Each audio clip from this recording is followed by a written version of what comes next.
Hello, I'm Mark Baer. You're watching the YourTown television program. My guest, Tom Gundlefinger O'Neal.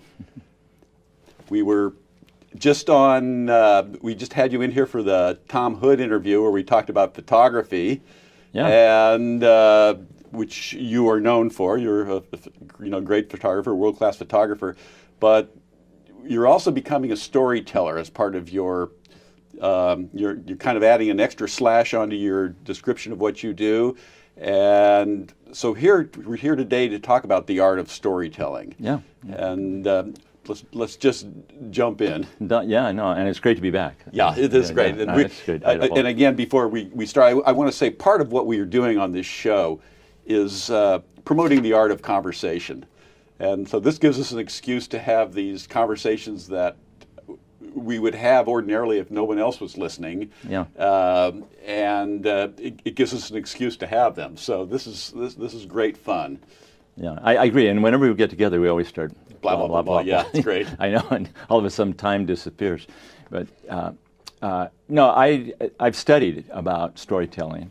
And, rather than be known as a keynote speaker, even though I do keynote talks, and I'm in the keynote time slot with corporations and the groups that I'm talking to, I still like to be known as a storyteller because that's what I do on stage. And I was privy to a lot of incredible experiences during my days as a rock and roll photographer. And I got to experience some things that people probably will never experience and would be interested in seeing what it's like. And that's something I found out after I started talking to people, and people come over and say, your stories are great. I said, wow, yeah, you're right, they are stories. And I realized that I was taking people to places that they've never been, and they probably never will be. And that's one of the key ingredients, first, to get somebody into a story, is to take them away. And then when you start building some kind of structure and you create a main character, a hero, and quite often when you create something that has to be resolved, you either create a challenge or a conflict, and then you go through that moment of resolution and a happy ending and all that. So we're using the tools of non-fiction. We're using the tools of fiction for storytelling. Exactly. The tools of fiction for non-fiction storytelling. Yeah. Which because it's one thing just to recount a tale, and it's another thing to put it in for a better phrase, a literary box. Exactly. Yes. And there are ways to do it. Yes. And one of the best ways I learned, and I should also point out that I just didn't all of a sudden arrive at this point where I could say, I can get up on stage and talk to people and feel very comfortable. It's been a process, and I've been doing it for about 5 years or so. But I studied with two great speaking coaches, Patricia Fripp and Darren LaCroix. They're the I would say the best in the country, and there are a lot of subtleties. So who are these people and where are they? Patricia Fripp is based out of San Francisco. She goes all over the world speaking, as well as Darren LaCroix, and he's based actually in Las Vegas, and he won the Toastmasters World Championship Speaking Award a number of years ago, and that's the best out of 25,000 speakers. Wow. And he won the #1 prize. And the guy is amazing, and I've learned a tremendous amount from him. Craig Valentine, some other people that are way up there. They also have great videos, and I've studied all those. But the thing is, one of the key things that I learned right away when you get up in front of an audience and you start speaking is be conversational. You used that word a little while ago. Yeah. You're having a conversation with them. And one of the best ways to draw somebody in is they call it tapping and transporting, where you literally, you go into the audience, or if you're talking to a group of people, if you're telling a story out on the golf course, it's still that same principle. You tap and you bring them right in to your story, right into your life. So what's technique for that? Well, you create imagery that is compelling, and that they don't want to go anywhere else. They don't want to look down at their phone. You make it interesting.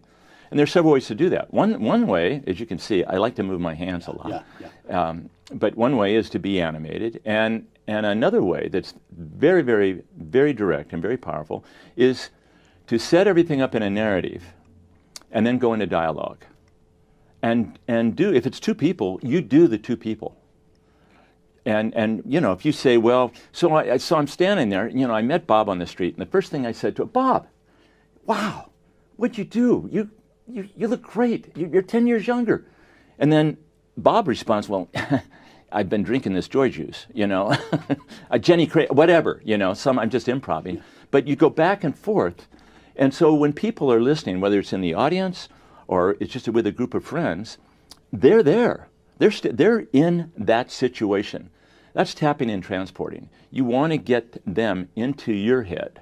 That's the most important thing that you can do. If you get into something and you get complicated and your narrative is too long, all of a sudden you got people doing this and you've lost them. So you have to maintain that interest. And like I said, you create a situation where you've got a main character, and the best way to keep people attracted to this character or hero or characters is to create an empathy. The main person in your story, or the main thing, whether it's a dog or whatever, people are very sympathetic. And so when you create an empathy for this character, now you've got them. Now you're taking them on this journey. I'll give you a perfect example. It's not my story. I was on the listening end the other night at a dinner party, and a young actor who was there with his family started talking about how he had made a movie 8 or 9 years ago, and he was one of the principal actors in this film. It was made for TV. It was a very successful film. And he was talking about how he had to be in this scene that was very emotional. It was a boy meets girl love story. And the demographic was teeny boppers and the young at heart and all that. And so there was this one scene where he had to talk to the heroine in this, maybe his potential girlfriend, and really kind of pour his heart out to her. Well, on set, her boyfriend was so jealous of this guy because he's young and good looking and all that. And so he literally, in the shot, even though it was a two-shot setup, the camera was right on him, and here's his actress that he's talking to and he can relate to, and right next to her is this boyfriend, and he's sitting there just like that, you know. And so he's trying to do his lines, and finally, when they cut, he goes over to the director and he says, I'm having a hard time with this guy. He's hanging right over, and he's you know, freaking me out with his grimacing, and like he wants to punch me out, and he's super protective. What's going on? You know, can we maybe get him out of here or something? So the director goes to the girl and says, he's off the set. So there's something that was set up that was, we got a little bit of a conflict, and it got resolved, but it goes on. So then there was another scene where the camera's on the heroine, on the girl, and she, in order to get into it, she's got, you know, this young actor who's off camera, but he's there giving, you know, his heart right back as she's talking her lines, and she's just killing it because they've created the environment for this beautiful, loving moment of tenderness, and she kills it. And the director says, cut, that was great. And with that, she says, oh, by the way, I'm out of here. I'm on my way to Philadelphia. I have another film to start, so goodbye, everybody. So my actor friend had to do his next shot, the finishing shot, where he had to just totally give his heart out. He had to talk to a light stand with a piece of blue tape on it. Now, why did she do that? Well, you don't mess around with the lead star, number one, and you don't mess around with a woman. But the fact that he went around her and talked to the director rather than talk directly to her to try and work it out, she got pretty irritated. So she got back at him. And now, did that hurt the film? Sure, it hurt the film. But that's what happens on movie sets. You know, a lot of egos get involved. Well, here, the point of the story is, I've never been there like that. I've never been in a leading role doing that. He, in his story, took me right there. and the grimacing and the way he did the boyfriend's face, you know, have he said, oh yeah, and her boyfriend was just there in the background, and he kind of was making faces at me, but he went like that. I mean, I'm there. I'm now him going, oh, this guy's freaky. So the more you can put into your story with gestures, body language, choreography, whatever, and the dialogue, really, really, really helps in getting out there and giving and sharing the story and the impact of the story. Now let's talk about point of view, because now one of the things that you and I both do is we incorporate the lens of art through our storytelling. Exactly. I tend to, which is a unique point of view, because we'll frame it. You remember this book, this book, this book, this book, this book, this book, this setup, this movie, this movie. So you framed in a setup, and then you use whatever specific tools you have. Like the actor uses the acting, you'll use the photography. I'll see something as either, you know, as a writer or as a visual artist, and that kind of overlapping frame, and then you, whatever that skill is, then you go in and you paint with that tool brush, and that allows people to visualize an ordinary story, but through you've asked them into your eyes. It's all, a photograph is the same thing as telling a story. A photograph tells a story, and a film tells a book of stories essentially. But the way, and a lot of shots, and the magic happens sometimes with very simple elements, where you can create a tremendous emotion. And it can happen, it can be a landscape and still create that. My color has a tremendous impact. But when you and I'm basically a people photographer, but when you can photograph people and you see the story right here, and particularly, you know, I mean, there's an old adage, the eyes are the windows of the soul. And I always try and concentrate right here in my photos. And I really like eye contact, because you can see that person more. A lot of good photos are taken where, you know, people are looking to the side or looking up, and the viewer then is more voyeuristic. But when you have somebody look right at the camera, then you're looking at that person who's looking at the picture. And you're making that, and particularly when you get that direct eye contact, that's a pretty powerful statement if you get that right. And there is some imagery that that are very iconic. Probably one of the most famous photos in the world is that Afghani girl that was on the cover of National Geographic years ago. And Jim McCrary, who went back to find this person who is now a grown woman and had children, and he recreated that same kind of piercing eye look. I don't know if you know what I'm talking about. Yeah, I do. Yeah. Yeah, I mean, everybody's seen this. It's amazing. But I had looked at that photo so many times, and it was all from here to here.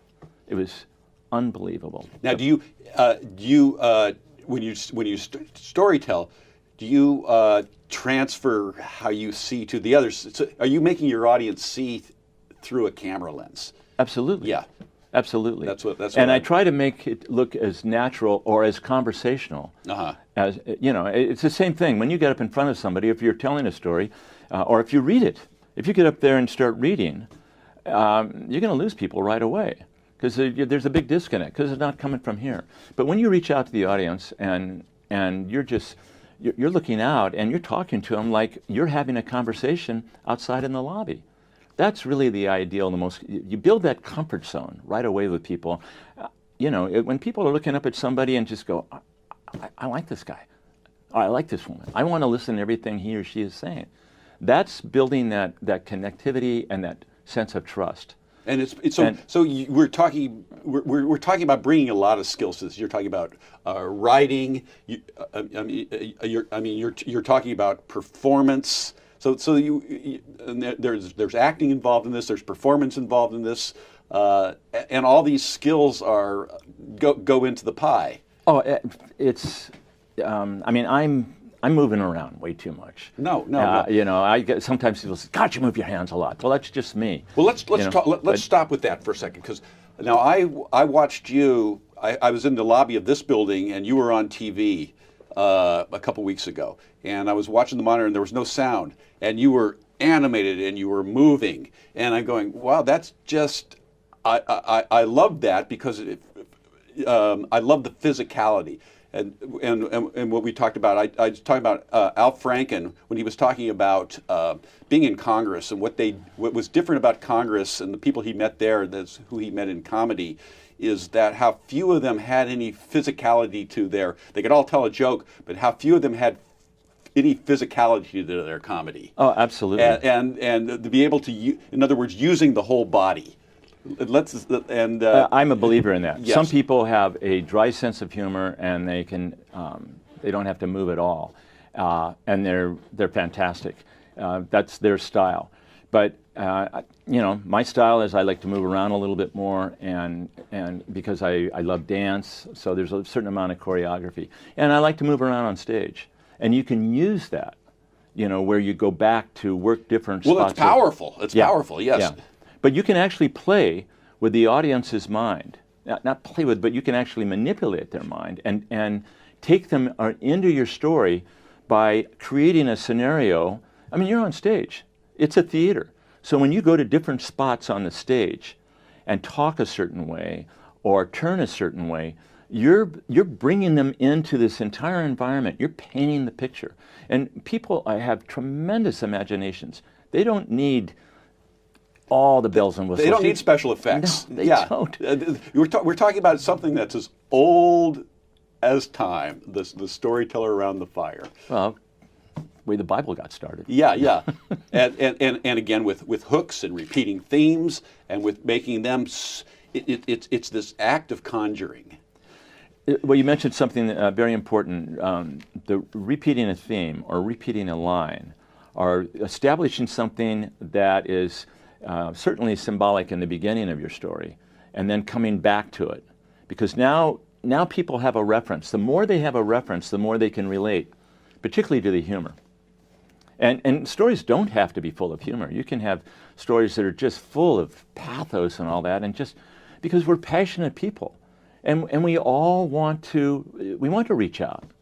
And we have two things. We have shared expression. We have, shared experience, and sometimes we feel things that we don't have language for.